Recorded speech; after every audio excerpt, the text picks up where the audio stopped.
6:31. Please join us on November 12th for our next forum, which will feature Simon Chinotto's and his new book, The Italian-American Table, Food, Family, and Community in New York City. He asks why and how food has become such a central feature of Italian-American life and culture. What can the history of Italian-American food teach us about how ethnic identities have been made in America?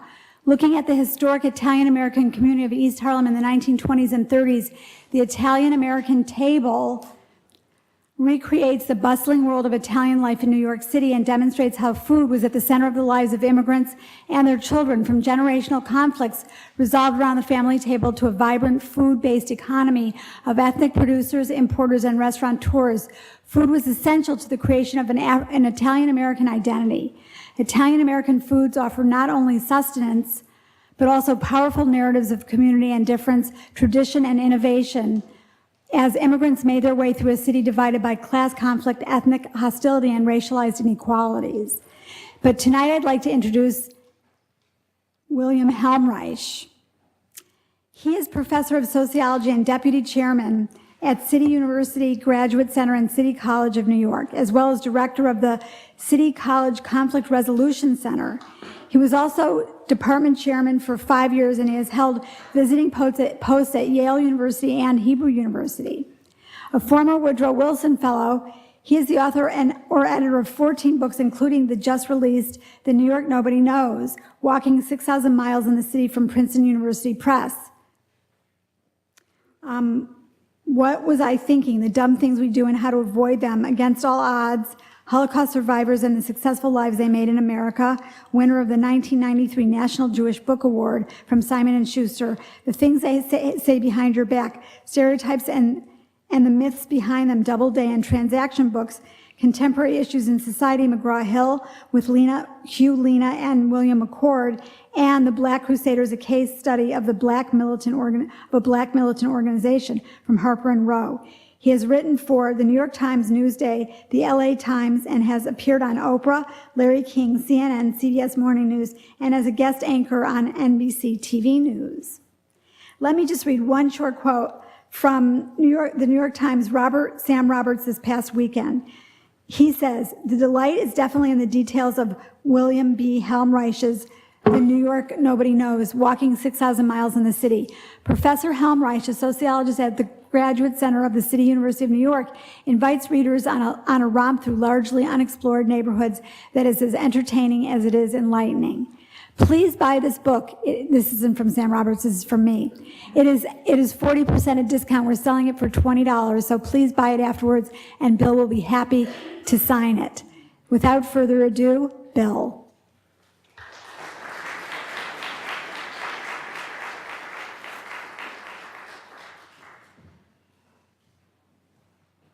Thanks very much, Suzanne. I appreciate the nice introduction, but the main thing is, am I going to put you to sleep or keep you awake? So let me begin by saying that when I was 9 years old, my father found a rather unique way to keep me entertained. Every weekend, we went out and took the subway on 103rd Street. I grew up on the Upper West Side. Took the subway on 103rd Street and Central Park West, and we sallied forth into the subways of New York, and the name of the game was Last Stop, and we took the train to the last stop, and when we got out, we walked around. He said, "This is a very inexpensive way to be entertained, and you'll have a good time." Now, well, what I could say is this. I remember going to Throg's Neck, where we took a subway and then a bus, and I saw people fishing. And this was my first experience with seeing this. You know, I saw people put a line in the water and a fish came out, and I suddenly realized that the fish did not originate in the fish store, but they actually came from the water. Another time we went to Utica Avenue in Brooklyn, and my father poked his head in a bar, and all the people scattered into the back. I have no idea what happened. We went to Canarsie. My first memories of Canarsie, this was in the late 50s, or in the mid 50s, was that it was marshland. and that this was where my teacher had told me he would send me if I misbehaved. And then I understood Canarsie. In that way, I learned to understand and to love the city. Then I went to graduate school and I started teaching. And for about 40 years, I've been giving a course either at City College at the master's level or here at the PhD level on New York City. And every weekend, I take my students out to a new part of the city for them. And we walk around and we spend time exploring the area. And for the PhD students who often come from foreign countries, from Germany, from China, from Japan, it's really an interesting experience. Even for those who are from New York. I know I went out, I was doing a story for a Norwegian magazine that was going to do a whole spread on walking the city. We went out and we explored the city. And the German photographer who lived in Park Slope told me that he had been living in Park Slope for 23 years, but he had never been to East New York. And that's where they wanted to go. So we were driving by, and there was a man sitting on the porch, and he was behind bars that may have been erected in the 1980s, because, you know, when you go through neighborhoods today in New York, and you see buildings or houses that have bars on them, don't think that they necessarily put them up now. They may have put them up in the 80s when crime was at an all-time high, or the 90s, and then they just left them there. Not for decoration, but, you know, extra protection, I guess. And this man was sitting behind bars. He was a black man, and he lived there. Early middle age, I would have guessed. And I said, "You want to talk to that guy?" And the Norwegian woman said to me, "No, I'm a little bit intimidated. I don't know if I want to talk to him." I said, "Didn't you want to explore the city?" "Yes." He says, "But how are you going to get him to talk to us?" I said, "You just watch." I went outside. I saw the guy. I said, "Hey, some people came all the way from Norway to see you. Don't you want to talk to them?" He said, "Sure, I want to talk to them." He came right out.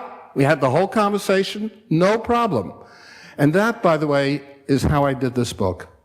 In other words, I did not use the formal method that sociologists use. You can't do that when you're walking a city like this. If you go over to somebody and you say, "Hi, I'd like to talk to you. My name is Bill Helmreich. I'm a sociologist." "Get out of here. I don't have any time for you." So that's not really the way to do it. What I did was I would approach them, start the conversation the way I just related, and before they knew it, they were in the interview. Did I tell them what I was doing? Yes, on occasion. In other words, I did not go over to them and just fill out, ask them to fill out a form or anything. I just started the conversation, we talked. And then, of course, if I used their name in the subsequent interview, then I would ask them for permission, and then they would have to fill out a form because that's our regulation. So when they appear by name, like Ed Koch or Rudy Giuliani, or the late, David Dinkins or Michael Bloomberg, then they are listed by name. So that's pretty much how I did this book. I deliberately did not formulate a hypothesis in the beginning because I did not want to be restricted by what I was going to assume I was going to find. Now, when I started doing the book, I had told Princeton University Press, which published the book, that I was going to do 20 representative streets of the city of New York, with the idea that these streets would be examples of New York City writ large. In other words, let's say I would walk Myrtle Avenue, which was known, by the way, as Murder Avenue during the 1980s because of the murders that were committed there. And that would be a busy street, a large street. Or I'd walk Broadway, or instead of walking 125th Street in Harlem, I would walk 124th Street. Or instead of St. Mark's Place, 8th Street, I would walk 9th Street. And I maintained that there was something of interest to be learned on every block, and I still maintain that. But I soon discovered that there was no way I could claim that any 20 or even 100 arbitrarily chosen streets would fully explain the complexity of this city. So I reluctantly decided that I would have to do all of them. And that's why I did this 6,000-mile walk. I felt that that was really the only way to do it. Is it a daunting task? Did it seem that way to me at the beginning? You bet. It was a daunting task, but like the people who climbed a mountain one step at a time, I walked the city one step at a time, and eventually I got there. Now, this brings me to the issue of walking. People ask me, why did you walk the city? Why didn't you just drive through it? Well, because you see, when you drive through it, you can't talk to any people. You're seen as an outsider, and you really don't get a feeling for the heart and pulse of the city. In order to do that, you have to be talking to people, you have to be interacting with them, you have to participate in the life of the city itself. So I would go to a bar on Saturday night on 138th Street in the South Bronx, and I would listen to Dominican music. I would try to learn how to dance the bachata. I would go to the North Bronx, and I would listen to Beres Hammond, a known Jamaican singer, and attend a concert. I would go to a park. I would watch people play ball. I would play ball there myself. I would go to a community meeting in the South Bronx about police protection, and so on and so forth. So this wasn't really an issue of just walking around. Walking and not talking to people doesn't accomplish anything. You don't walk through a city, you walk in a city. And this led to some interesting exchanges. For example, I remember walking in the Lincoln Center area, and I saw one of these parking garages, and a man was standing outside, and he was waving a flag. You know those orange flags when they like command you to park? I mean, it looks that way. They're always frantically waving the flag up and down. They want you to park there. And so I walked up to the guy and I said, "What kind of job is this?" He says, "What do you mean?" I said, This looks like a pretty boring job." He says, "This is not everything I do," he told me with a touch of indignation. I said, "What do you do?" He says, "I do Menton." I said, "Menton?" Mentally spelling it in my mind, M-E-N-T-E-N. I said, what do you mean Menton? What do you mean by Menton? So he was one of those people who felt that if he repeated it louder, I would understand it. Do you ever have that experience? You go to a foreign country and you don't understand what they're saying, so they repeat it again, only louder, as though they're going to dump it into your head? They can't. So he says, "Menton." So I figured if I don't understand what Menton is, maybe I could understand what Menton does. So I said, "When you do Menton, what do you do?" "Oh," he says, "I clean up the garage, I collect the tickets, I take out everything, I help out." So I said, "You mean maintenance?" He says, "Yes, Menton." I said, "Okay."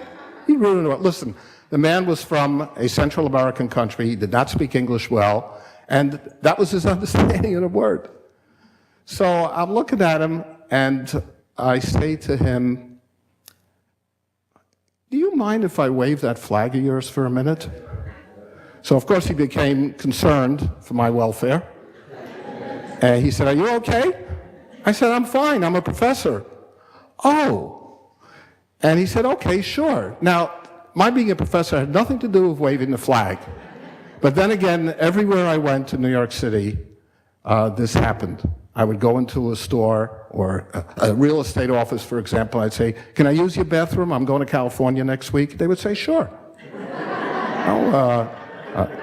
"Can I make a copy of something? I'm going camping in the summer." "Sure." Nobody's listening. Half the time, the people don't listen. The only thing they care about is that you should say something. So when I told him I'm a professor, I guess he assumed this is what a professor does. He waves the flag. So I took the flag and I started waving it. I wanted to have the experience of what it would be like to see people go driving by and for me to wave this flag. I didn't know what would happen if someone recognized me, but that was another issue. And I started waving the flag, and a weird thing happened. A minute later, the whole flag curled up around the stick, and I couldn't wave it anymore. It was just a stick. I felt pretty stupid. I thought, yeah, you may be a professor, but you don't know how to wave a flag. And so I gave it back to him, feeling very sheepish. And suddenly he looks at me, he says, "I know who you are." So since I played so many roles in this project, I wasn't sure who I was half the time anyway, so I said to him, who am I? He says, you're the boss. You're the boss. Referring to that CBS movie or TV show, probably Undercover Boss. So I looked at him, and you know, when you do research that's of an ethnographic sense, you have to go with the flow. So I said, well, you never know. So he says to me, be good, my friend. And why do I say that? Because all of these experiences taught me something. And what this one taught me was that we have come to accept the fact that we live in a surveillance society. And this fellow didn't mind that I was doing this. Now, you know, we have thousands and thousands of cameras in Manhattan. We have thousands of cameras in New York City. And I think that what happened was that after 9/11, a lot of people said that safety trumps privacy. The safety is more important than privacy. They didn't like it. Many of them felt, as the ACLU feels, that it's an infringement on privacy and on personal liberty. But in the end, people clearly decided that the exchange was worth it. Had they not decided that, it probably wouldn't be there today. So that now you don't have privacy, but you do feel safer. Now, does it really work?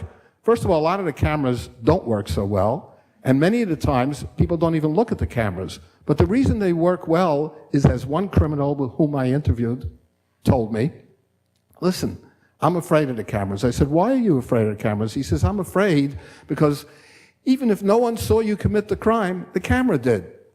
And any time they want to play it back, they can play it back and I can get arrested, which was a pretty straightforward response to the issue. If you remember that case of that Hasidic kid who got lost and eventually ended up being found dead, dismembered in Borough Park, Brooklyn, about 2 years ago, Levi Kletsky, I think was his name.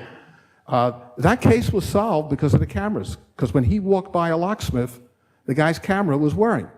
When he went further to some other store, another camera was going. They were able to trace his steps until he came to the dentist, who also had a camera outside his office, and that led them to have a photo of the man who did it, and then they called up the dentist in Lakewood, New Jersey, and told him, who did you see today? Who were your patients? And within 2 days, they had arrested the man. So I'm not passing judgment on the correctness or incorrectness of the policy. The only thing I can tell you is what some of its effects are. Now, people said to me, why did you have to walk 4 hours every day? Because basically what I did was I walked 26 miles a week on the average. I went about 126 miles a month and about 1,512 miles a year. At the end of the day, or at the end of the 4 years rather, I had 6,048 miles. How do I know I had this? This is an Amram pedometer. Every day I wrote down how many miles I walked. These are like this. These are SAS shoes. SAS shoes are very good walking shoes. If anybody has them, you know it. I wore out 9 pairs of these shoes, much to the delight of the people at SAS, because they're not cheap, but they're the best walking shoes that I've ever had. And so people said to me, why did you have to walk 4 hours? Why didn't you just walk 1 hour and say you walked 4 hours? Well, the answer is, I'm not fooling anybody. I may be fooling other people, but I'm not fooling myself. I wanted to walk those miles. Now, people said to me, but walking, I mean, you know, it's so hard, it takes so long and everything. Well, it takes as long as what people do on a treadmill, where they either watch TV or see the same thing for an hour. And I thought this was much more interesting. And so I did it. However, I remember, you know, people told me, wow, 6,000 miles. One of my colleagues said, you got to be a little crazy to walk that far. And I said, well, I guess you do have to be a little bit crazy to walk that far, but let's look at it another way. A marathon runner in training, and we just had the marathon yesterday, might train, might run 100 miles a week when they're seriously training. And that averages out to like maybe about 400 miles a month, maybe 5,000 miles a year. Yet they do 5,000 miles a year, I do 6,000 in 4 years, and I'm crazy and they're not. Now, why is that? Well, you have to understand that it's a matter of perspective. For me, the walking enabled me to see millions of different things. And when I got into a cab once and engaged a Senegalese cab driver in a conversation, he told me that he was a long-distance runner. I said, boy, that's really hard. You've got to run all that distance and everything. That's not going to be easy. To which he said, no, he says, your job is hard. I said, why? He says, because when I run, I get there very quickly. It takes you forever to get to where you're going. This is a man who mistook the destination for the journey. The fact of the matter is that for me, going there is what's interesting, not getting there. Getting where? I mean, if you're going to walk a whole city, you never get anywhere. Now, one of the reasons that I would walk the 4 hours is because not every neighborhood is equally interesting. Not every street is equally interesting. So when you walk the 4 hours, you never know when you're going to see that thing that makes your day, that makes it all worth it. And so, for example, I would have missed a man from Guyana in Jamaica, Queens, who when I walked by his house had these beautiful flowers outside his house. I said, where did you get these beautiful flowers? He says, these flowers come from my home country of Guyana. And every day when I get up and go to work, I look at these flowers and I remember the beautiful homeland that I left behind. Now, to me, this story tells more about immigration than any number of reams of statistics. It tells of the heartbreak, the loneliness, the missing the old country, and the effort to reconnect. Reconnect is a very, very important thing for immigrants because they're in the transition process. So that, like, for example, when I was walking in Washington Heights, I walked by a building that I lived in for a number of years growing up because we moved from the West Side to Washington Heights. I lived in a place called Samana Mansion, S-A-M-A-N-A. It was at 106 Fort Washington Avenue. When I walked by, I introduced myself to the Dominican superintendent, and I said, how's the building doing? I used to live here. Oh, it's very, very nice now. He says, we have now college students coming in, Columbia Presbyterian is gentrifying, and then he told me that we have a lot of Dominicans here too and everything, and he said, listen, let me tell you something. You see the name of this building? I said, yes. I said, let me tell you something about the building. He says, one time, a number of years ago, a giant whale washed up on the shores of the Dominican Republic in a place called, and he pronounced it this way, the Samana Peninsula. And now, look at this building. It's called Samana, and this building is full of Dominicans. So, I looked at him, trying to figure out the takeaway here. And the takeaway was that it was obviously no coincidence that the building should be named after the Samana Peninsula. Only time-wise, this was not correct. So like sometimes I choose not to say anything, but other times I do choose to say something. And so I said to him, you know something? It may be that the building is called that, but you should know that when I lived here, there were no Dominicans living here. It was also called Samana. As a matter of fact, it was called Samana when the building was constructed in 1920. So he airily dismissed it, and he said to me, that doesn't matter. The main point is it's called Samana. I said, okay. What's the point, Very often, you don't get into an argument with somebody, even if they're wrong, because you're on their turf. You're walking the neighborhood. Which gets to the point of turf. In order to do this book right, you have to walk every neighborhood, which means you don't just walk Chelsea and the Upper East Side, but you've got to walk the rougher neighborhoods too. You've got to walk. Here are the areas that I think are probably still the most dangerous areas in the city. They are South Jamaica, Brownsville, East New York, the West Bronx, and parts of the Central Bronx. Those areas are still pretty dicey. And if you don't know what you're doing, it's best not to walk in them. Now, I did walk in these neighborhoods, but then again, I grew up on Columbus Avenue and 105th Street. That was a rough neighborhood when I grew up. I belonged to what passed for a gang. I did my doctoral dissertation on a branch of the Black Panthers, and so I was quite experienced in this. However, I would never tell anybody that it's safe to walk in every neighborhood of New York. I would say in the daytime, you can pretty much walk anywhere today. And people don't understand this because they read the papers and they hear that somebody got killed in East New York.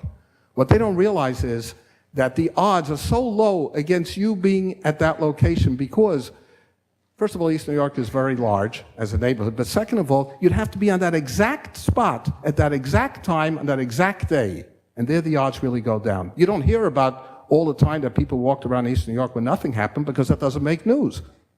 I mean, there was a newspaper in California that decided that they would only publish good news. They folded after 7 months. Nobody wants to hear good news. So when you think about it, yes, it is dangerous, but I'm here. Let's put it that way. One time my wife said to me, I don't like you walking in these neighborhoods. Something bad is going to happen to you.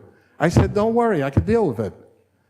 So she said, yeah, but I don't know, if you come home late at night on a weekend and I know you went to Brownsville and you walked there in August, I don't think it's good. I said, you know what? We're going to go on a walk. We were planning a trip to California. I said, we're going to go on a walk. We're going to go through Compton, through Watts. We're going to go through the toughest neighborhoods in Los Angeles. We'll start at Inglewood Airport. We're going to walk about 20 miles over 2 days. And at the end of that time, we're either going to be dead or you're not going to be afraid anymore. So that's what happened. So my wife, she could tell you what happened. I had a different approach. When I walk down the street and I see somebody who looks like he might be making trouble for me, I walk over to him and I engage them. I force eye contact whenever possible. And when I say to them, how you doing, buddy? It is a totally counterintuitive answer to them, to their look, and they respond in a disarmed manner because they feel disarmed. They'll say, okay, Pops. That's what they would say to me. I mean, that was another issue, I have to say, and I found that many, many people ask me how I walk these neighborhoods. The truth of the matter is, I'm not worth killing. I'm too old. There's no point in killing me. You don't gain a reputation by killing me. You want to kill somebody, you kill a 25-year-old. Still, if somebody's a crack dealer, you can get into a lot of trouble because they don't care whether they live or die. So there are dangers, but to me, it was not a death wish, but it was a necessity for doing the research. If I hadn't walked these 4 hours, I would have never found a church that did exorcisms on Friday night in the Bronx. I would have never found the house on 8th Street in Gowanus between 2nd and 3rd Avenue where a sign, a neon sign, was in the first floor window that said P. De Rosa, grocery store. And underneath it, the signs of Budweiser and Schaefer beer. And when I looked at it, I was really surprised because the entire block was residential. It was one brownstone after another. And so I asked the woman who was sitting across the street on the stoop, I said to her, what is this doing here? Again, no introduction. What is this doing here? There's no grocery store here. That doesn't look like it's a grocery store. She said, no, but used to be. This man came from Sicily, maybe 100 years ago. He died already 20 years ago. And this was his contribution to America. This is what he built, this grocery store, and he was proud of it. And so this is why it's here. And when he gave the house to his children and his grandchildren, they decided that they were going to keep the sign there as a memory to him. Now, I do not, as a rule, accept something at face value. And so I went, unless I have to, but here I could find out. I went back to the man's house because the time I rang the bell, only his dog answered, and that was not an encouraging response. So I came back a couple of months later, and I rang the bell. The grandson answered, and he said to me, yes. He says, my grandfather did this, and I wanted to respect him. I wanted to respect his memory and the hard work he had to do, keeping that grocery store open 14 hours a day. And every Christmas and Easter, they light up the Schaefer and the Budweiser signs, and they do it in memory of him. As I left, he said to me, let me give you something. Took me into his backyard. He gave me a cutting from his fig tree. He said, this will grow nicely. That, to me, talks about filial loyalty. In other words, when I walked these neighborhoods, I had hundreds of encounters with people. Why did I decide to include a story in the book? For one of two reasons. Either because it was a fact or an idea that repeated itself multiple times throughout my walks, or because it was so unique that it was actually interesting and that I wanted to do it that way. For example, if I wanted to express the idea of community, I talked about the Harlem bike doctor, the man who fixes bikes. He has a bike store on 124th Street opposite Marcus Garvey Park, which used to be called Mount Morris Park. And every Father's Day, he sponsors a race around the park, a bike race around the park. And kids participated in it. Only, he assured me, if they have good report cards.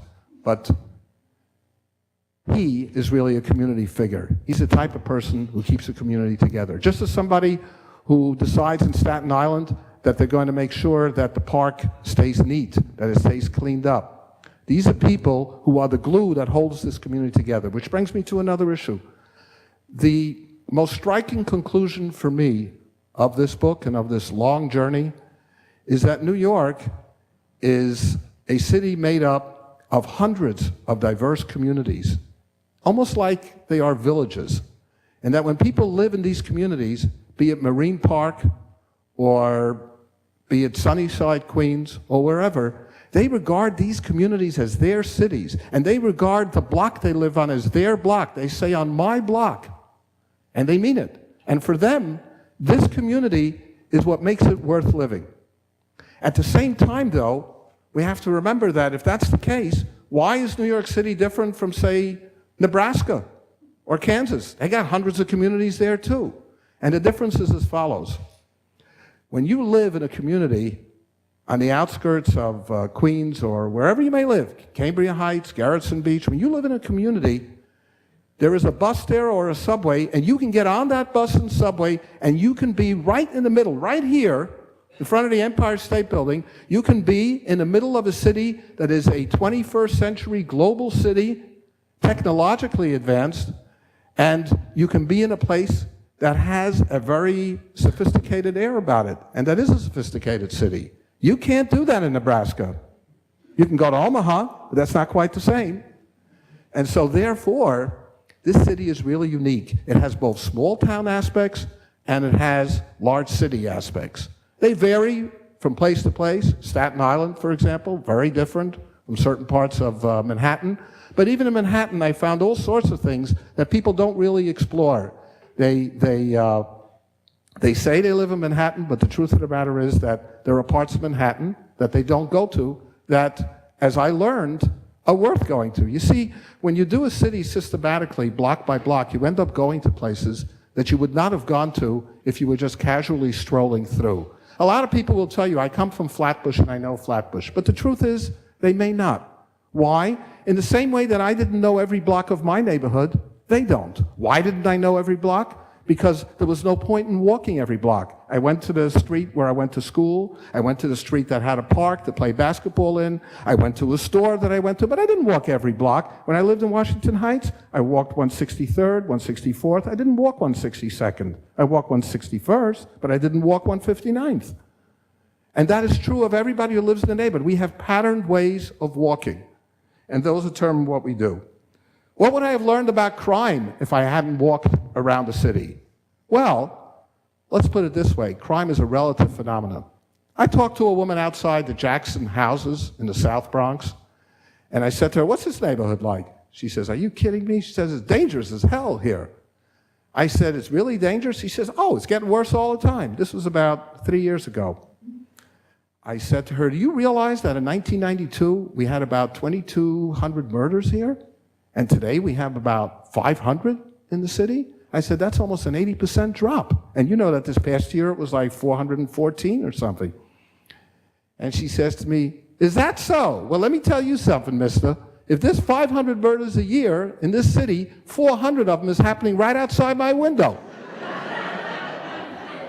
So you can see that the whole issue is a relative issue, and that you really need to think about these things. Gentrification, we could talk a lot about gentrification, but one thing I will say to you, because I want to get to the pictures, one thing I can say to you about gentrification is that gentrification is an uneven process when it happens. Parts of a neighborhood gentrify and other parts don't. Let's take, for example, Harlem. On 124th Street and Lexington Avenue, you usually have about 3 cops and sometimes a cherry picker there, which indicates that it's a problematic area. You have people congregating there. Some of them are high on drugs. Some of them are just poor. And they're coming there because they're depositing the bottles that they collect. 1 block away on 3rd Avenue and 124th Street, you have new buildings that are selling apartments for $400,000 for 2 bedrooms. And people are snapping them up. Why? Because of transportation. They have an ease of getting to the city in 10, 15 minutes where they work. Now, if you go further down, you'll come to the Wagner Houses. Now, I was showing an English photographer, the Independent in England was doing an article on the book, and we stopped at Wagner Houses. Wagner Houses is a low-income project with a fairly high crime rate. It's on 123rd Street and 2nd Avenue. So I was looking for a parking spot because I wanted to show this man a beautiful mural, which I will try to show you in a minute or two. And there was only one parking spot. It was in front of Wagner Houses, and there were 4 tough-looking guys sitting there on the railing. And as I came closer, they looked at me, and they didn't look friendly. He says, I don't think we should park here. I said, Neville, there are no other spots. You want to take this picture or not? He says, but how are we going to park here with these guys here? I said, well, you don't have a choice. He says, but they're going to do something to the car. They're going to key it or something. I said, don't worry, it's my car. It's my problem.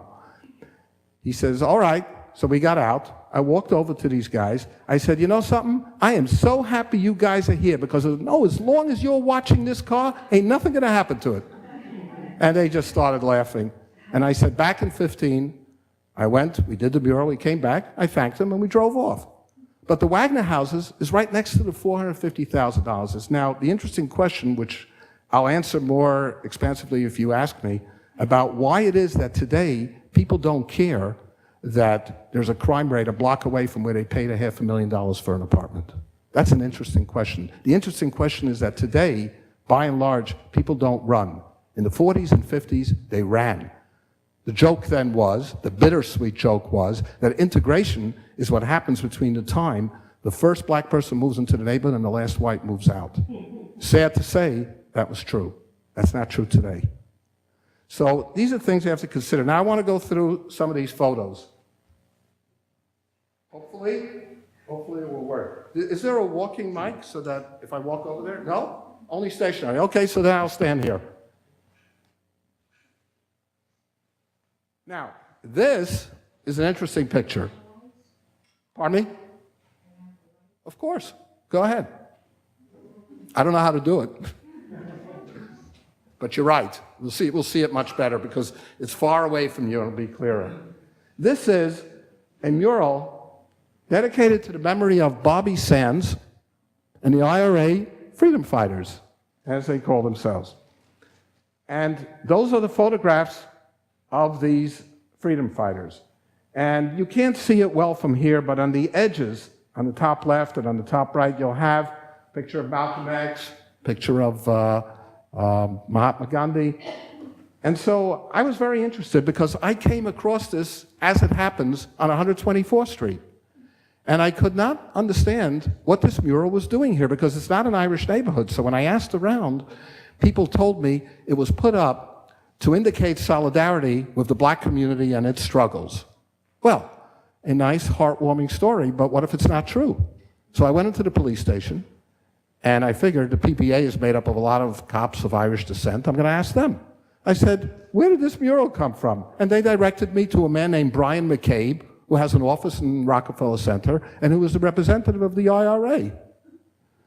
So I called him up. I said, Brian, I could understand if you wanted to put this in the Irish neighborhood of Woodlawn in the northern Bronx, where a lot of immigrants come and where it's like, one of the great things about seeing New York is you just go from one community to another. You don't have to go to another country. There's people from 100 countries here. Tibet, Guyana, whatever, Philippines. And so I said to him, so why did you put it there? He says, well, we put it there because we had no choice. I said, what do you mean you had no choice? You could have put it in Woodside and Sunnyside. You could have put it in a lot of neighborhoods. And he said, well, you don't understand. He said, I wanted to make known what these people were going through. And so I wanted to put it on Houston Street. And the problem was we couldn't afford the payment for the billboard. So we put it here. This is actually canvas. It's unrolled. And that'll play a role in what I want to say. So I said, but people tell me that you did it because you wanted to show solidarity with the black community. Nonsense. I'm not against it, but that's not why we did it. I said, so why did you do it? He says, we did it because every day thousands of cars make a right turn from 3rd Avenue on 124th Street on their way to the Robert F. Kennedy Triborough Bridge. And then they have to stop for the light. They're forced to look at this. and we wanted them to look at it and to absorb it. Okay, case closed. So the reason that I'm putting it up here is not just to tell you the story, but when a couple of months later I took my editor, I wanted to show him this very, very interesting mural, it was gone. Gone. New York is always changing. A number of places that I saw while I was walking are no longer there. Edgar Allan Poe, for example, has a cafe named after him, Edgar's Cafe, but we'll get to that. Okay, this is Edgewater Park in the Bronx. This is a community that's right off the Throgs Neck Bridge. The houses are very narrowly put together. Some of them cost $500,000. It's a community made up mostly of city workers, policemen, firemen, sanitation men. It's almost a completely white Catholic community. But you can get on a bus here, you can be in New York City in 40 minutes, and they have views of the entire waterfront going up to Connecticut, and it is a very beautiful place. But it's a community that you will never know unless you walk by or unless you happen to know something about it. This is the M. Flamboyant Garden in the Bronx. This garden has all sorts of things. There are a Tonka truck, has a statue of Jesus, it has a Puerto Rican flag, it has some Yankee caps somewhere. There are hundreds of these community gardens. And by the way, you can walk there. You can walk on 153rd Street in the Bronx during the daytime. You don't really have to worry. You just have to be ready to believe me. Although I don't have insurance for you, but I just want you to know that you can walk here. And you can see the tenement buildings of the old style that are there on the right-hand side. And for the people who live in these communities, they take great pride in this garden. They all have keys to it. They use it. And in many cases, they'll take little pieces of the gardens and grow crops and vegetables there. And they'll educate their children about it. This is what happened. When Sonia Sotomayor became the Supreme Court judge, they put up, this is along the Bruckner Expressway. It's right around the Castle Village area, just below it. It's the Soundview area. And it says, "Welcome to Justice Sonia Sotomayor Houses." They're very, very proud. Now, she doesn't symbolize what a typical resident becomes, but she does symbolize what a resident might become and what at least one resident did become. This is Harding Park. Harding Park is in Soundview, and Harding Park has $1 million view of the New York skyline. And these people purchased these homes for like $3,000. They were squatters' homes, they were property that was semi-abandoned. They fought the city for years, and then they got to have these houses. When I went here, first of all, people were very friendly to me. Of course, I've written all this up in the book. Everything you see here is in the book. And they told me how on July 4th, hundreds of people come from all over. It's a Puerto Rican community, and it looks like a village in Puerto Rico. You can see chickens running across the road. It looks very rural, and it's very, very quiet. And people are fishing along the shore, and they are 25 minutes from Manhattan. You wouldn't even know it. Now, another thing about this is that New York has about 771 miles of coastline, water coastline. And this is so important because one of the conclusions that I reached in the book was that 9/11 is by no means forgotten in any way, shape, or form anywhere in the city. Every firehouse, you know, is something dedicated to the memory of it. And for them, the 9/11 experience remains the most traumatic thing. And they don't even live in Manhattan where it happened. But you see, they saw the towers burning from their homes, whether it's here or whether it's in Bell Harbor, Queens. And as a result, it was a striking and unforgettable experience for them. It was like you cut a giant hole into the city. And what they had seen every day was no longer there. When your skyline disappears in smoke and flame, that's going to stay with you forever. When I walked by a firehouse on Dean Street in Brooklyn, I looked and it said, "This is dedicated to the memory of Henry Miller." And I thought, Henry Miller? And then I saw a Henry Miller firefighter. For them, that's their universe, and that's what counts. This, I will read it to you. On so-and-so date, the Virgin Mary appeared to me in a dream and said, "You are St. Delphin. Do you know who I am? I am Mary, Mother of Christ. I know that my son visited you and that he proclaimed you second Savior and Messiah for your love of the black, the white, the yellow, the mulatto, the American, Indian, and I'm not sure. I am with you now and always, many blessings. I will give you for all who believe in Jesus, in you, my second most beloved son. Exorcisms, Friday, 8:30 p.m. Apparently they start on time. So, I looked at this and I thought to myself, what's really going on here? It's only because I walked every block. I would have never seen this. You'll never find it on Google or anything. You're not going to find it. It's on Grand Avenue between 180th and 181st Street. And what it shows is that this man believed in who he was based on his own dream. But if I didn't run into a woman, a black woman who was like 2 doors down, who explained this to me, I wouldn't be able to tell you what it means because it was locked up. I talked to the woman. She had lived there for 40 years, and she said that Delphin was a wonderful man. He was a holy man. He was a man who cared deeply about the community. He would walk around the neighborhood in white flowing robes. He had a long white beard, and he just did good deeds in the community. And so everybody revered, respected, and loved him. Now, I thought about that, and I said to myself, a man has a dream. You have a dream. If you have a dream, it's your dream. No one else can tell you you didn't have that dream. He had a dream. He believed it. He acted on it. Did he harm anybody? No, he didn't really harm anybody. He was a saintly man. If it's his dream, I don't have to go into it. The only thing I know is that this is what he did. On the other hand, about 7 weeks ago, I went by that area again because I've really walked New York not just once. I've walked New York 15, 20 times in one form or another because I grew up here and I always loved walking and I always took my students on walks. So this is just a systematic walk. And I came by and there's a young guy standing outside the building. So I thought, uh-oh, here's my chance to get an update. So I said, do you know this man? He says, yes, he was my grandfather. I live in the building. I said, he was your grandfather. What's all this about the exorcisms? He really do these exorcisms? He says, I don't know. I was afraid to go there. Whenever he did the exorcisms, I ran the other way. And that was the answer. Now, these children sitting on a drop cloth, if you see, it's Metro Ministries. This really tells you something that I learned in doing this walk too, which is the pervasiveness and importance of religion in New York City. There are probably 2 million evangelicals or Pentecostalists in this city, and we know so little about them. I tell my sociological colleagues, you're not into religion, you're largely secular. But that doesn't mean that you can be absolved of that, because if you want to understand the people of the city, you have to be into what they're into. If you go to a church service on a Sunday on 79th Street and Broadway, if you walk into that service, you'll see it's filled with young people.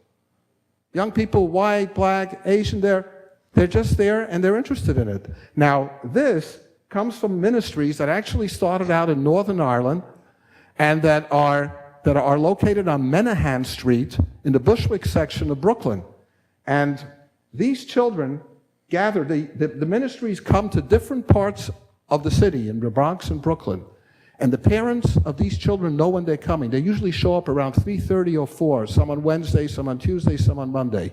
I spent a couple hours watching this because I realized that the parents are not particularly into religion, but they see this as like babysitting service. The kids come, they get candies, they listen to stories about geckos, the geckos, and this, that, and they really, really absorb it. Now, is there a religious message? Yes, there is, but it's not a hard sell.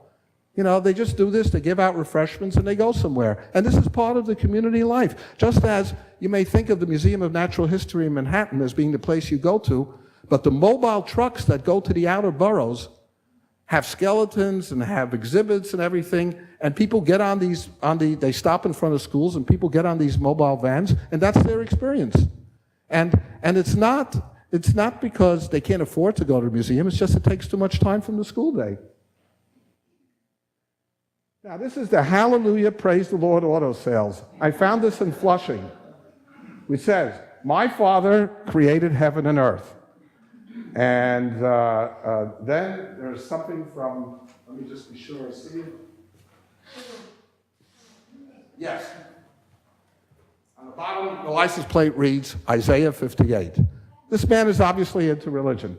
And a lot of the Asians who are here, who are immigrants, particularly the Koreans, but also the Chinese, are into religion. And This is not atypical. Otherwise, I wouldn't have put it there. Now look at this. Look at the syncretism of how the communities come together. We carry, this is on 130th Street off of Jamaica Avenue. We carry a full line of Spanish, Guyanese, Indian, and Bangladesh ethnic products. One of the interesting things is that a lot of groups that don't like each other learn to get along with each other in this country, and particularly in the city. I'm talking about Pakistanis and Indians who would be at each other's throats in the old country. Here, there's an attitude of, we don't have time for this kind of nonsense. Muslims and Orthodox Muslims, shall we say, religious Muslims, and Orthodox Jews coexist in peace and harmony in the Flatbush section of Brooklyn. They have stores next to each other on Coney Island Avenue, and so on and so forth. My answer about Europe, which has problems in certain cities like Paris and London with immigrants and wants to restrict immigration, is that's not the answer. The answer is more immigration, but it has to be diverse. Because when people get together from 100 different countries, the whole idea of respecting differences becomes more accepted. This, does anybody know where that is? Is that like on that little street off Avenue M? Off where? Avenue M? Off Avenue M? No, it goes a few blocks down from Avenue M. It's like, Oh, you mean Flatbush in the 20s? yeah. You know, unfortunately, I don't want to disappoint you, but it's not. But let me put it to you this way. I've seen houses that look like that around Avenue M. So you're not wrong. It's just that this isn't the one. This one is in Mill Basin. And Mill Basin is a neighborhood that is now populated mostly by Russians, by wealthy Russians, and also some Asians and also some Israelis. And these are multi-million-dollar homes, and they've proliferated. This used to be an area of small ranch houses, and then starting in the 80s and 90s, it started to change. This is the most interesting thing about New York, is how it's changing and why it's changing. And of course, that's discussed in the book too. And here is another house. Probably 50 people could live there, but at this point, I don't think so. At least they're not. Now, this house is really something very, very interesting. This house is owned by the Turano family. And the disgraced state senator, Carl Kruger, is good friends with these people and used to live there, or used to spend time there. It's very, very interesting. It's like a Calder sculpture. You can't really see it too well from here, but I can tell you this, it's on Bassett Avenue in Mill Basin. And by the way, the book is like an insider's tour guide to New York City. In other words, if you take all the trips that I described, you'll have seen New York, but you'll have seen it in a way that other people have not seen it. It's not on these tour buses that are here, but it's accessible. You can get there, and you can just drive through the neighborhoods. I have all the addresses in there, and it has maps of New York, so if you're into touring, this is probably a very unique way to see it. But this is right on the water. Behind him, he has a beautiful view of the water. Those are American flags on the left. The house is 4 stories high. It has birds. It has sculptings. It's very, very, very unusual, and it's also in Mill Basin. Now, here's an example of the getting along that I wanted to describe. You've got Turkish cuisine next to Moshi Glak Kosher. And believe me, they talk to each other and they get along fine. Now this is something, anybody who's interested in Brooklyn memorabilia of the 50s would love this place. I can't even do it justice. This is a fraction of what this man has. It's called Steve's Place. It's on 2065, 85th Street, between 20th and 21st Avenue in the Bensonhurst section of Brooklyn. And when you look at it, you can see, you probably can't tell everything, but there's the Iwo Jima picture in the back, there's Al Capone, there's the Fonz, there's Superman on the second floor. Around the corner is Betty Boop, Marilyn Monroe in that famous photo of her skirt flying up over a grating. There's a barbershop thing. On the left side, there's Clark Kent coming out of a phone booth. There's stuff about Ebbets Field, about Brooklyn. It's all about memorabilia. And the man, Steve Campanella, is actually a very nice fellow. And one day, I happened to chance upon him. And I said to him, wow, this is really great. He says, you should see what I have inside. I said, inside your house? No, he says, inside the garage. He opened up the garage. The garage was 5 times as big as the entire house on the property. And I said to him, what is this? He had thousands of objects, you know, special marbles, and he had 7 vintage cars inside the garage. I said, this garage is bigger than the whole property. Why is that so? He said, this is why I bought the house. I said, but why is the garage so big? He said, somebody had a fleet of limousines, owned this garage. So I had room for my little hobby. Little, my foot. A giant hobby. This is the grocery store I described to you. You see what it looks like? It doesn't look like a functioning grocery store, and it isn't. I sat in his living room, he had a library full of books there. So, this is something very interesting about gentrification. One of the things that we don't do in New York is destroy projects. Projects were built, they were built many years ago, decades ago, and they happen to have been built better than in many other cities. So Chicago will blast the Taylor houses, St. Louis will blast Pruitt-Igoe, but we don't blast anything here. These projects are here, they stay. So what happens when people need communities, and when they need to move, and when they need more space? So here you have a classic case. This is Flushing Avenue looking west. On the right side, you have Hasidic Jews, and I think they have their sukkahs up there, the huts that they stay in during that holiday. And it's Flushing Avenue, and behind it, on that side, is the whole Hasidic area. But what happens when they come up against the Marcy houses? These are the Marcy housing projects. This is where the rapper Jay-Z grew up, named after the subway station, after the subway trains that he used. Well, when you look in this thing here, you figure out what's going to happen here. They can't move into the projects. They don't. There's only one integrated project in the area. That's the Roberto Clemente houses.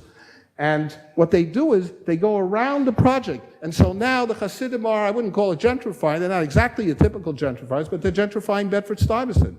And moving north from Crown Heights are the other Hasidim. Not the Satmar Hasidim, but the Lubavitcher Hasidim, and they're moving north. So who knows what's going to happen? But that's a border. This is an issue that's in the city courts right now. There's a sign outside the store, stockings whose color closely resembles the skin are not to be worn. They've actually gotten more stringent. It used to be you could wear flesh-colored stockings as long as you had a seam down the back of the stockings to indicate that it wasn't your leg, God forbid, but that it was only the stocking, even though there was a leg inside it, of course. So, this is a ruling that they passed, but it's being challenged. But it's a tricky matter, you know. If a restaurant can require a person to wear a jacket when they come in, right? No shoes, no service, no shirt, no service, then why can't they do this? Well, this is a religious issue, so it's complicated. I want to tell you this. If you want to see terrific graffiti art in this city, I would recommend 2 intersections in Brooklyn. Just go there. And it's not hard to find it. The first one is on Troutman Street, near St. Nicholas Avenue. At that intersection, which is an up-and-coming gentrifying area in Bushwick, 1 block off of, or 2 blocks off of Flushing Avenue, you will see some of the most amazing graffiti. This is a trompe l'oeil. This is like a 3-dimensional thing. And all around it, there are graffiti drawings by Shepard Fairey, who Obama says is his favorite graffiti artist. And it is near the East Williamsburg area of Brooklyn. And the other area, this actually is Meserole and Waterbury. Those are the 2 intersections. Meserole and Waterbury in the East Williamsburg, and Troutman and St. Nicholas in Bushwick. And here is an example of some more of the graffiti at Meserole and Waterbury. People say there's nothing to see in Staten Island. I respectfully beg to differ. This is a $7 million Chinese scholars garden inside the botanical gardens of Staten Island in Snug Harbor. And you will see something remarkable when you come here. It's all explained philosophically about the trees, the steps, the stones, the fish, the ponds. Everything is done in terms of what the Chinese scholars had to say about the seasons, about their views on life in general. This is a 4-mile pristine beach in Staten Island. I know you remember Sandy, but this part of the beach was not affected. And people play volleyball here during the summer. It's got a reddish-colored sand. It exists in the shadow of the Verrazano Bridge. And by the way, that Verrazano Bridge is a gate station to a gateway, I should say, to a new life for the Russian immigrants who live in Brooklyn. Because when they leave Brighton Beach and they buy a house out here in Dongan Hills or some of the other neighborhoods in Staten Island on the southern side, they say, we're going overseas. To them, that's going overseas. Lucky Fish. Well, the reason I did this is Lucky is the most common name for a store in New York City, followed by Happy. And these names are okay. I mean, like, sometimes you'll see, I saw a Chinese takeout place that was called Eastern Strawberries. I have no idea what that means. There's some things that are not explainable.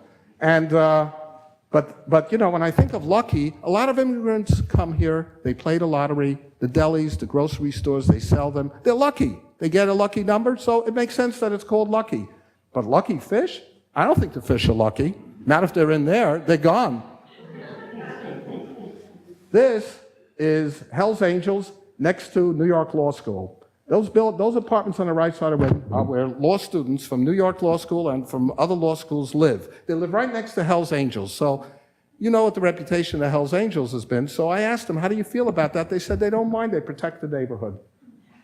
This is simply a sign of the way Janet Sadik Khan is transforming the streets. And you know what this is. This is Macy's, is a block away from here. This is a beautiful waterfall. Does anybody know where it is? If you don't know where it is, you're in trouble if you live in Manhattan. 51st Street between 2nd and 3rd Avenue. It's called Green Acre Park. It's owned and operated by the Rockefeller Foundation. It's open until 7:30 p.m. and people come from all over the world to photograph it. You can sit in front of those roaring waters and you will feel, if you close your eyes, that you might be somewhere in the Adirondacks. It drowns out the truck noise, the sirens, the horns blasting. But there is an even more beautiful waterfall that's a natural one in the Bronx, on 180th Street and Boston Road. There, you will find a natural waterfall that's about a half a block wide that comes out of the Bronx River. 180th Street and Boston Road is probably the nicest waterfall, certainly of a natural kind, in New York. Now, what do you think this is? Look at that. There's a list of books there. Oleg Cassini, In My Own Fashion, together with The Unlikely Pairing of Moneyball by Michael Lewis. Fine Things. There's all sorts of things there. There's all sorts of books there, and they don't seem to be connected. So I walked by this store, this restaurant, because I have a whole chapter on spaces, which is sidewalks, walls, murals, and I wanted to know, what are these books doing in the window of the restaurant? So what do you think they are? Why would somebody put 25 books in the window? Pardon me? Certainly a novel way to deal with the absence of curtains. Yeah, people left them there, and they put them in the window in case somebody came back and wanted them, then they sold it to them. We don't know. But I didn't know why. I felt like you did. I thought maybe customers who eat there, right? They gave them the books. Well, no, it's not. It is a French restaurant, Le Veau d'Or, D-O-R, and the apostrophe O-R. And all these books have one thing in common. They mention the restaurant. And then she told me almost conspiratorially, and if you mention the restaurant, we'll put your book in the window. I haven't had a chance to go by there, but it's an advertisement of sorts. This building is on 70th Street, 59 or 70th Street, between Central Park and Columbus. And you see that M up there? You can't see it really, but you can imagine it. That circle, that's circular, and then there's some, I don't know what to call it. On the 4th floor, there's like a decoration there. I walked by, I said, what's the M doing there? Now, I know when landlords build buildings, the Sarah, the Gloria, they name it after their children or whatever. So I thought, what's the M for? So I asked the doorman. He says, I don't really know. I said, give me the number of the realty company. I called the realty company. They didn't know. Then 2 women came walking out of the building, and they lived there. So I said to them, what's that M up there? They looked up in surprise. I said, how long have you lived here? They said, 40 years. But she says, I didn't move to that part of the building until 9 years ago. I said, you live in this part of the building? Yes, I live underneath the M. I said, you never thought to ask what the M is? She says, I never noticed it. So, you know, people, if I were an advertiser, I'd stop paying for the ad, I assure you. Now, this is Edgar's Cafe, and I think I'm going to stop here because I want to give you a chance to ask questions. Edgar's Cafe was on 84th Street because that's the street where Edgar Allan Poe had a farm, on West 84th on the northeast side of Broadway. And that's where he wrote The Raven. And so I looked at it. This is a different location, but when I went there, they had to move because of the rent. So they moved to 92nd Street and Amsterdam Avenue. But at that time, they were on 84th Street, which is the proper location for Edgar's Cafe. I walked into the cafe, and I said to the waitress, turned out to be a young Russian woman who was a student at City College, I said, tell me something. I see you got all these photos of Edgar Allan Poe. in the coffee house, and there are all these young people sitting here. How many of them actually know who Edgar Allan Poe was? I mean, we're talking about probably mostly American-born people. She says, they don't know nothing. I said, you kidding? She says, no, they don't know anything. I said, really? She says, they don't know. She says, people calling up this restaurant and they're asking to speak with Edgar. I said, they want to speak with Edgar? So I said, what do you tell them? Oh, they think he's the manager or something. I tell him he's not in. He'd turn over in his grave and we'd have another horror story if he heard this.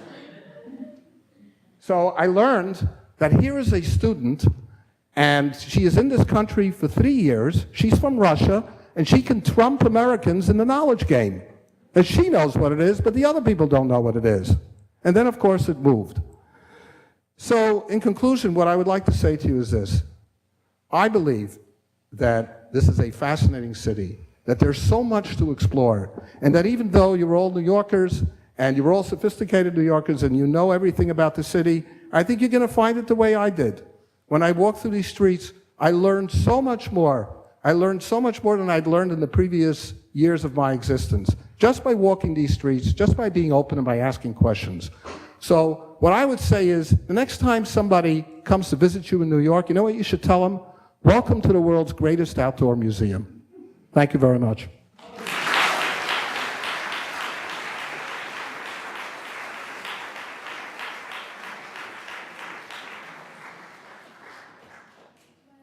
I'll be happy to take any questions, if anybody has. Bill, you want to come sit here? Okay. I'm all right. Okay, any questions, comments for Bill? We're going to just turn the lights on. Questions, comments? Yes. Yes. So, Professor, what was the methodology? How would you decide where to go, when to go? Just like go back and forth? Okay, short question, requires a bit of a lengthy answer, but I hope it won't be boring. What I did was, I had maps of every single neighborhood. And when I walked in the neighborhoods, at the end of the day, I would just take a pen, I would just run my pen through all the streets I had walked. And I continued doing this until I walked the neighborhood. Now, if you think about it, this means crisscrossing. So sometimes I went twice, but I didn't count that as part of the walk. In other words, if you come to the end of something in length, right, and then you want to go back and walk it in width, you have to double back on some blocks. Now, I used what Barney Glaser and Anselm Strauss, who are noted sociologists, called the inductive method. I did not, as I said at the beginning of the talk, start out with a hypothesis. What I did was, I let the data lead me. In other words, I knew what I was looking for. I was looking for an understanding of the city. But I decided not to formulate a hard and fast outline because I felt that that would result in my excluding things that didn't conform to the outline. An outline I really had no business making until I had done the walk. I had read a lot about New York. I mean, I've been teaching the course, using bibliographies, et cetera, for many years. But I really basically tried to stop reading a lot when I started doing this. Now, a city cannot be apprehended the way sociologists normally do their research, even ethnographers. An ethnographer is a person who does a qualitative piece of research that is more intuitive rather than being statistical. Now, we do not have a single book by a sociologist about a single borough of this city. There are books about neighborhoods. Jonathan Reeder has written Canarsie, John Jackson has written about Harlem, and so on and so forth. Mitchell Denier wrote a wonderful work about the sidewalks, the sidewalk vendors in the village, but usually these involve studying something up close for 5 or 6 years, and then learning everything you can about this 10 or 30 block area you've bitten off. But if you want to study a city of 8 million people that's as complex as this one, you can't do that. I would be 800 years old by the time I finished. Because if I walked every neighborhood and studied every neighborhood that intensively, I wouldn't be able to do it. Now that means that if you're going to walk the whole city, you're going to have to give up depth for breadth. In other words, it's going to be a broader study. And by the way, I just want you to understand that I regard this as an introductory look at the city. I don't regard this as a be-all or end-all. My real hope is that when will read this book, they will be inspired to go out and do more research on the particular areas. My subject areas were immigration, ethnicity, social life, community life, spaces, gentrification. Those are the areas that I covered. Now, because I was the first one on the block, because no one has ever even studied any other city in this manner, not Chicago, not Los Angeles, not Philadelphia, I realized that if I was going to take on the whole city, I had to develop a new methodology for doing it. So what I did was, I divided the research into 4 areas. The first area was to study the most obvious one, which is the geography of the city. So I studied the 5 boroughs, I studied all the neighborhoods, I had all the maps. And I have to say this, if you're going to do this kind of work, you have to have a good memory. I happen to be blessed with a good memory. It's not an accomplishment, but it's something you have to have. If you can't remember things, like when I'm standing up here and I'm telling you exactly what street, that's because I know it. And I know it because I have a decent memory. Now, first I did the geography. The second step was to look at categories. Categories could be white people, unions, stores, parks, sports. I studied categories of things and focused on those things as well. The third area that I covered was the area of issues. Issues are questions like crime, gentrification, communities, how they function. And then the fourth area was spaces. Spaces were, as I said before, signage on stores, as good as, the sign will say, as good as it always was, better than ever. And that's a little bit of a contradiction in terms, but you gotta figure out what it is. Or I had no idea if this was about drugs or something. I saw a sign outside that said, say no to economic. I wasn't sure what that was. I'm still not sure what that is. But I saw a lot of weird things, and the whole chapter on spaces is about that.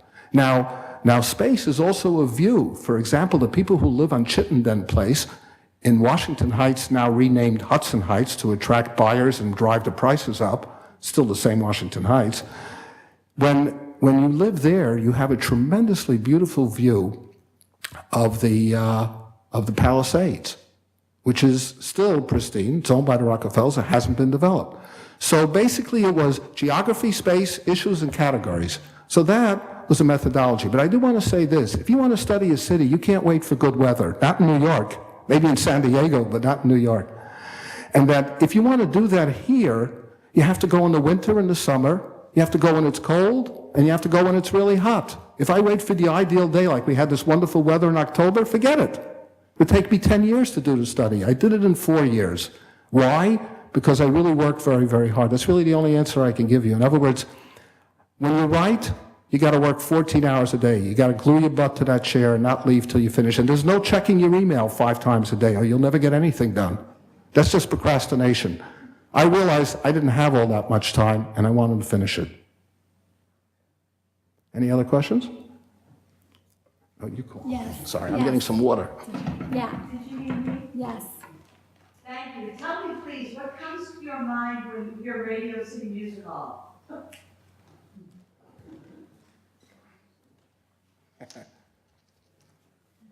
Well, if I tell you the Rockettes, you'll say, well, I knew you'd say that, right? So a lot of things come. For me, Radio City Music Hall, and this is sort of dating me, was a place that I went to very rarely when I was a kid.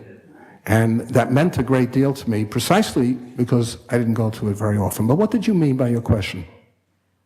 I don't want to give you ideas. I want to know what came out of your heart when you heard Radio City. If you're a New Yorker, in the time frame that I would think you would be a New Yorker, the certain response would come from the heart. Definitely. Yes. What is that response? Beautiful. Beautiful place. Place where you hear beautiful music, a place where you see beautiful performances.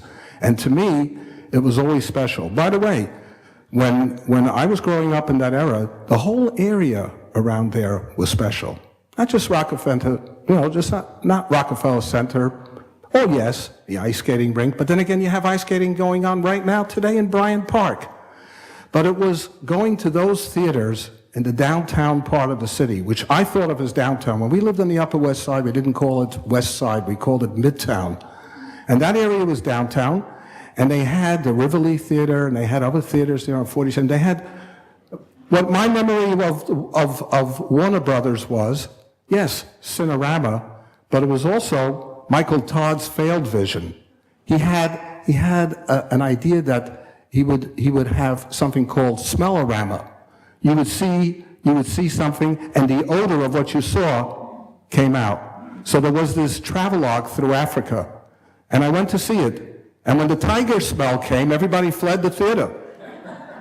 So a memory, what I tried to do in the book was share the memories of what happened to me. I remember my father taking me to Times Square when I was 14 years old, and that was the first time I got pickpocketed. Fortunately, my wallet was empty. Whoever got it, I still don't know who got it. So everything in New York City brings back memories, but you raise a very interesting point, which is that there is no unitary New York. New York really depends on where you were, what you were doing, and what part of the city you were growing up. This is just a beginning effort to apprehend those realities. Yes? Yes. Quick two-part question. One is, now that your research is over, are you still walking? I walked my 5 miles today, went to Tudor City, walked around there, saw a beautiful park, and then went up and down 40th Street, 41st Street, and 39th Street, east to west. Now, what I want to say about that is that to get an idea of the scope of such a walk, you need to know that if you walked from the Hudson River to the East River on, say, 50th Street, that would be 2 miles. If you did that for just 5 blocks of Manhattan, you would have walked 10 miles. That's 200 blocks. So that gives you an idea of what an enterprise it is. Walking 6,000 miles is like walking as the crow flies to California and back, and then 971 miles to St. Louis. So I continued walking, and the New Yorker did an article, the man wanted to see the Bronx, and I took him on a 9-hour tour of the Bronx. And when we finished, he said to me, "What are you going to do now that you finish?" I said, "I'm probably going to walk it again." Why? Because it could be a different book. As a matter of fact, of the 750 pages of single-spaced notes I gathered, there are still 250 I haven't even touched. There's just so much to see here. Yes. Do you mostly walk alone, or do you walk with other people? 800 of the 6,000 miles that I walked with my wife, kept me great company, and 400 with my dog. A dog is, by the way, a great conversation starter if you're going to walk a city. Unless your dog is a pit bull, then it's a conversation stopper. And by the way, while we're on that subject, if I hadn't walked the city, I would have never found this man in Bushwick one Sunday afternoon on Mother's Day who was walking 4 pit bulls and had 2 boa constrictors wrapped around his neck. And when I sort of fell into step with him because I wanted to talk with him.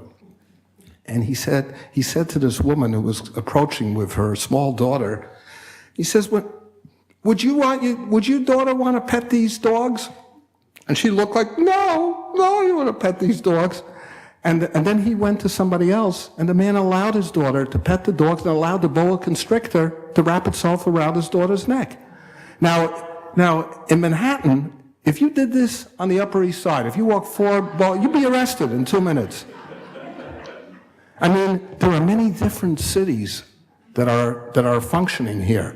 So yeah, I will walk the city again. Why? Because it's great exercise, and I enjoy it. The funny thing is, there's so many things you do when you get bored with it. Now, what happened to me sometimes, and this goes back to the methodological question, sometimes you lose your research voice. What happens is everything starts seeming repetitious and stale to you. When that happens, it's time to go back and start reading and take a break and take a vacation, because you can overwork yourself in that state. And so you can't really do this research 24/7. You have to stop sometimes. You have to stop to reflect, to think, to organize. And you should do reading while you're doing the research. Not a lot, but enough to make for a change of pace. Yes. I just want to say thank you for an interesting, charming, delightful, and entertaining talk. Well, thank you very, very much. It's very kind of you. Any other questions? Yes. find that people in certain neighborhoods and certain cultures were more interested in showcasing their neighborhood to you than others? I would say, as a general rule, most of the people took pride in their neighborhoods.